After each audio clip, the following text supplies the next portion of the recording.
Going from homeless to homeowner in your 20s. Everything about being homeless just sucks.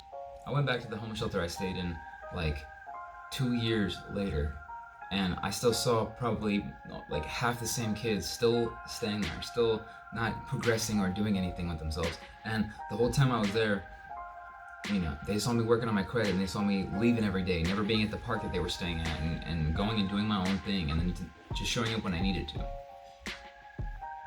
Along the way, there was a few people here and there that asked for some help, and I know they took some advice, but they didn't take it as well as they could have. And instead of spending all the time trying to change a few people in a homeless shelter, why not just make a video of it so I could just share it to people?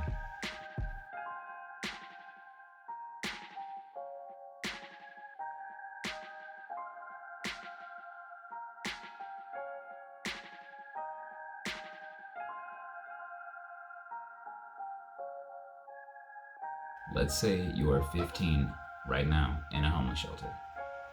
You would not believe that in the next 5 years you can own your own home.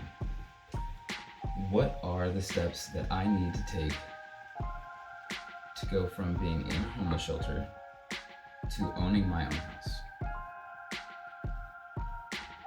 If you don't have an ID or a phone, like you're 15, you just don't have none of that stuff, go find a youth homeless shelter anywhere you can. Make sure when you go to the homeless shelter that you get yourself some kind of proof of homeless documentation. Just saying you visited here, you have nowhere else to go, you're asking them for resources is enough, and ask to get mail there. Get a waiver for an ID. Get that waiver, go get yourself an ID. From there, you want to get yourself on some kind of food stamps or cash aid or whatever you can. Even if it's something simple, you just need the proof that you have that card.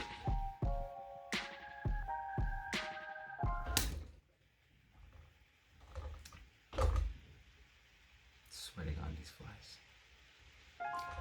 You're gonna need an ID. You're gonna need some kind of proof of government assistance, whether it's cash or your food stamps. And with that, obviously also you're gonna need your social security. But with that, you go to a phone kiosk, get yourself a free phone. And with that, you can go sign yourself up for something like Uber Eats, Grubhub, Postmates. Postmates is a good one because you can do that while walking. And that was a main thing that while I was homeless, I was able to just have a free phone that was on and make some money. So the way I got myself out of a homeless shelter when I was a teenager was from just working, honestly. I would see where I wanted to be with my life and see where I was and what was more worth my time. There's things that you need to realize and there's sacrifices you need to make if you want to actually get yourself in a better place in life. And it's a hard thing to do for sure, definitely. It's never easy. Putting in some effort, you will see that you can dramatically change your life and be okay with the current situation you're in because you know you're making progress, and that's one of the key things. One of the biggest things that people do is they buy something that's the next level up before they work on themselves and get themselves personally to the next level up. Before you go and buy your car after you get your job or whatever it is you need to work on your credit. The best way to work on credit, get a secure card. Listen to this next step. Super important. After you get your secure card, when you have that in your hand, constantly, please, for the love of God, constantly say this to yourself over and over and over again. Do not spend more than 30% of whatever your credit limit is. For example, if you have a credit card for $1,000, don't spend more than $300. Don't spend more than $280.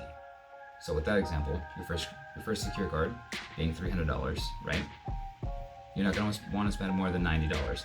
And the way you want to use your credit card is don't just be like, oh, I have this money now, I can go get this cool new outfit. Oh, I can go get this thing I want. No, like just spend money how you've been spending money because you're going to need to pay that back. And you're not going to want to pay that back, and it being an extra bill on top of everything else you have to deal with. To make sure your credit is growing as fast as possible, you want to keep it under 30% because it's showing the lenders that you're good at spending some money and paying it back, and you don't want to get yourself in a bad situation where you owe a bunch of money and you're not a frivolous spender, basically. They just want to know that you're good at borrowing money. That's the whole thing.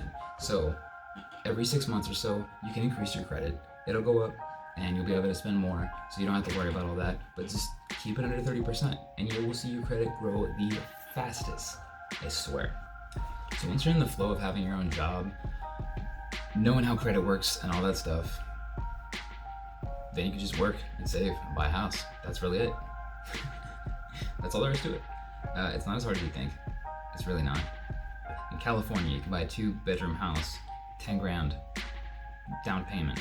And so I saved up 10 grand for the down payment of my house, and initially they only took, I think, like $7,000, and I thought it'd be way more than that to buy a house. But really, what you need is 2 years of salary from the same employer. So you need to work at the same job for 2 years. After you work at the same job for 2 years, you have high credit, you have 10 grand saved up, you can buy a house. That's really all there is to it.